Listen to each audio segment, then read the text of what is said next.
नमस्कार दोस्तों, मैं आपकी दोस्त, आपकी कोच, आपकी होस्ट एडवोकेट प्रज्ञा भूषण आज फिर हाजिर हूं आपके बीच में आपके फेवरेट टॉपिक को लेकर के, जो कि कनेक्टेड है आपके दो फेवरेट टॉपिक से, yes, two, and that is law of attraction and manifestation of money.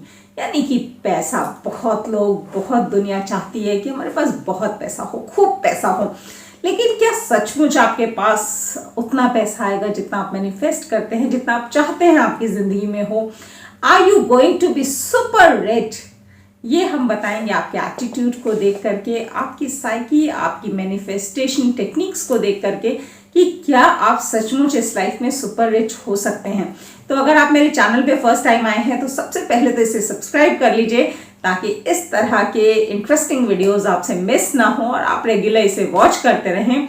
और क्या आप इस ज़िंदगी में सुपर रिच होने वाले हैं? क्या आपको वो हासिल हो सकता है जिसकी आप मैनिफेस्टेशन कर रहे हैं? बात उसकी करेंगे। And diving down directly to the topic, first point कि क्या आप सुपर रिच बनेंगे, तो वो है वैल्यू। यानी कि आप खुद की कितनी वैल्यू प्रेजेंट करते हैं दुनिया के सामने। Not money but value, not cost but value.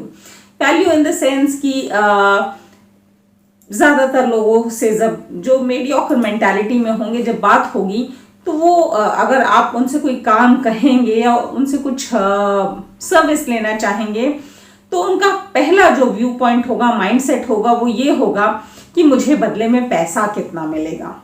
जब आप किसी नौकरी के लिए किसी कैंडिडेट को इंटरव्यू करेंगे या कोई नौकरी ढूंढने जाएगा, तो उसका पहला माइंडसेट यही होता है कि बदले में मुझे पैसा कितना मिलेगा, मैं काम जो करूँगा उसका मुझे कॉस्ट क्या मिलने वाला है। लेकिन जो सुपर रिच मेंटालिटी के लोग होते हैं ना, उनकी बचपन से कंडीशनिंग ऐसी होती है कि वो अपनी वैल्यू खुद बनाते हैं, and they let you decide what is there worth, their value. यानी कि वो पहले अपनी क्वालिटीज दिखाते हैं, अपना काम दिखाते हैं, वो आपको इतना मजबूर कर देते हैं कि आप उन चीज़ों के बिना रह ना पाएं, और फिर आप उनको वो वैल्यू देते हैं जो उनकी एक्चुअल में वैल्यू होती है, वर्थ होती है। तो ये माइंडसेट बहुत ज़रूरी है आपको एक अलग लेवल में ले जाने के लिए, एक एवरेज से ऊपर लेवल में ले जाने के लिए। नंबर 2 पॉइंट दोस्तों है visibility. Visibility in the sense, कहते हैं ना, your network is your net worth, है ना। तो आपका सर्कल कितना अच्छा है, आपका नेटवर्क कितना अच्छा है, उस पर बहुत कुछ डिपेंड करता है। आप सोचें कि मेरे टाइम की वैल्यू है, मैं पर घंटा इतने पैसे कमाऊं, तो आप एक इंसान हैं जो अपना एक एक घंटा, एक एक मिनट यूटिलाइज कर रहे हैं पैसा कमाने के लिए। लेकिन कोई दूसरा इंसान है जो कि 5,000 लोगों को जानता है, और उनसे अगर 1 घंटे का भी काम ले पाया, तो वो दिन में उसी एक 24 घंटे के दिन से 5,000 घंटों की वैल्यू निकाल पा रहा है। जबकि आप अपनी जिंदगी पूरी निचोड़ के भी एक दिन में 24 घंटे से ज़्यादा ला ही नहीं सकते हैं। तो यानी कि आपका नेटवर्क, आपका सर्कल कितना स्ट्रांग है, उस पर बहुत कुछ डिपेंड करता है। और विजिबिलिटी में सर्कल वो नहीं कि आप किसे जानते हैं। विजिबिलिटी का मतलब है आपको कौन जानता है। मेरा कहने का ये मतलब नहीं है कि आप ढेर सारे टिकटॉक वीडियोस बनाएं या कोई और वीडियोस बनाएं और सोशल मीडिया पे पोस्ट करना शुरू कर दें ताकि आपको हजारों लाखों लोग देखें। आपकी विजिबिलिटी का मतलब है आपके काम की विजिबिलिटी, आपके काम को कितने लोग जानते हैं, कितने लोग अप्रिशिएट करते हैं कि ये काम आप करते हैं और अच्छा करते हैं। उस पर बहुत कुछ डिपेंड करता है कि आप एक एवरेज से ऊपर पहुंचने वाले हैं या नहीं। नंबर 3 पॉइंट दोस्तों बात करते हैं, and that is truly related to manifestation, and वो है ओपन टू रिसीव। यानी कि आप रिसीव करने के लिए कितने तैयार हैं, कितने रेडी हैं। क्या होता है कि हम देने के लिए तो एवर रेडी रहते हैं कि हम इसकी हेल्प कर दें, उसकी हेल्प कर दें, ऐसा कर दें, लेकिन क्या हम लेने के लिए भी तैयार हैं? हम कुछ हासिल करने के लिए, रिसीव करने के लिए भी रेडी हैं? अक्सर अगर कोई आपको कुछ हेल्प करना चाहता है या कुछ देना चाहता है, तो आप एकदम से कहते हैं नहीं नहीं इट्स ओके, मेरा चल जाएगा काम, अरे नहीं इट्स ओके, मैं मैनेज कर रहा हूँ ना, मैं मैनेज कर रही हूँ ना। अरे मुझे ज़रूरत ही नहीं है। तो ये जो है आपकी मैनिफेस्टेशंस को रोकता है, आपकी मैनिफेस्टेशंस को हॉल्ट करता है। आपको जब यूनिवर्स देता है तो वो डायरेक्टली आपको चांद सितारे धरती आके नहीं देगी, it will be through somebody. वो समबडी कोई भी हो सकता है। तो जब आपको कोई कुछ देता है तो instead of saying no it's okay, you must say thank you, please give. आपको थैंक यू बोलना आना चाहिए, आपको ग्रैटिट्यूड यूज़ करना आना चाहिए, और आपको रिसेप्टिव मोड में होना पड़ेगा कुछ रिसीव करने के लिए, जो कि बहुत इम्पॉर्टेंट पॉइंट है मैनिफेस्टेशन का। नंबर 4 पॉइंट दोस्तों है आपका फाइनेंशियल थर्मोस्टेट कैसा है। जैसे कहते हैं ना कि एक कमरे में अगर बाहर 40 डिग्री टेम्परेचर है और आपको कुछ हल्की सी ठंडक में रहना है, तो आप कमरे का टेम्परेचर, अपने एसी का टेम्परेचर 18 डिग्री या 17 डिग्री करके रखते हैं, तभी आपको अच्छा महसूस होता है। ठीक उसी तरह जिस कंडीशन में, जिस फाइनेंशियल स्टेटस में आप जाना चाहते हैं, उस फाइनेंशियल स्टेटस में अपने मेंटल थर्मोस्टेट को भी लाना होगा। बहुत सारे लोगों को मैं जानती हूँ जो कई सालों से उनका बैंक बैलेंस वही है, वैसा ही है, कुछ सिमिलर सा चलता आ रहा है, क्योंकि वो हर महीने उतने ही पैसे कमाते हैं, ऑलमोस्ट हर महीने उतने ही खर्च करते हैं।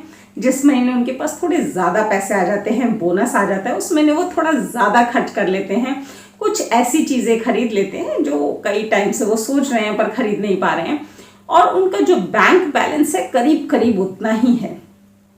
तो आप अपने उस बैंक बैलेंस को इंक्रीज करने के लिए, उसके जो नंबर ऑफ डिजिट्स है ना, उसे बढ़ाने के लिए क्या करें, आपकी फाइनेंशियल प्लानिंग क्या है, आपका फाइनेंशियल थर्मोस्टेट क्या है, ये बहुत ज़रूरी है।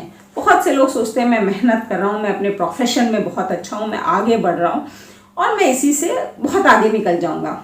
लेकिन आप एक प्रोफेशन में जब ऑलरेडी अपने दिन के 15, 16, 18 घंटे दे रहे हैं, तो उससे ज़्यादा तो दिन में घंटे नहीं ला पाएंगे। अगर आपके घंटों की कीमत भी है तो कितना बढ़ा लेंगे।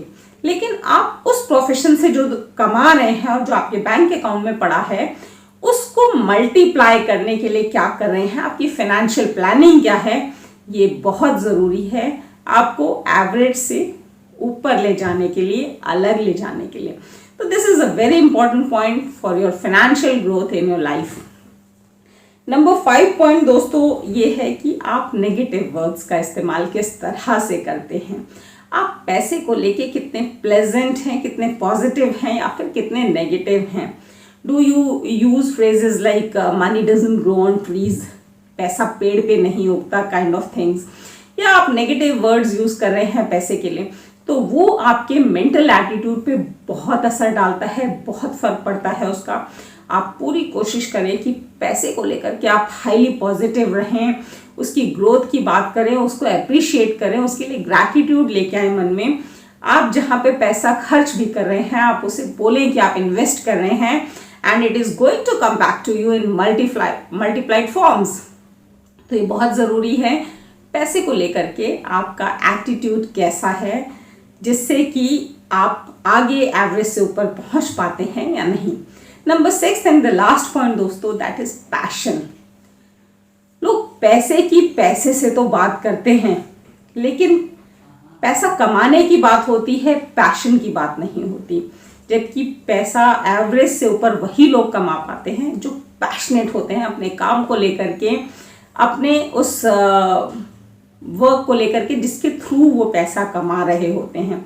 जो सिर्फ ये सोचते हैं कि मेरे को और पैसा कमाना है और पैसा कमाना है, लेकिन जिस वजह से, जिस काम के थ्रू वो पैसा कमा रहे होते हैं, उसके लिए अगर पैशनेट नहीं है, तो पैसे को एवरेज से ऊपर ले जाना बहुत मुश्किल है। लोग बॉटम लाइन की तो हमेशा बात करते हैं कि मैं ये कर रहा हूँ तो इसके बदले कितना पैसा आ रहा है, लेकिन लोग ग्रोथ की, एक्सपेंशन की, एथिक्स की बात ही नहीं करते।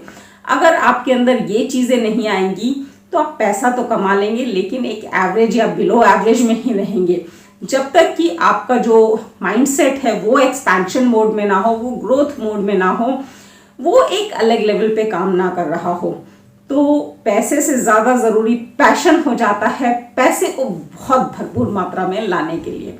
तो ये था आज का वीडियो। आपको कैसा लगा ज़रूर बताइएगा। कितना यूज़फुल था ये वीडियो आपके लिए, वो भी नीचे दिए गए कमेंट बॉक्स में ज़रूर लिखिएगा। मिलते हैं मेरे नेक्स्ट वीडियो में, तब तक के लिए नमस्कार, धन्यवाद, शब्बा खैर।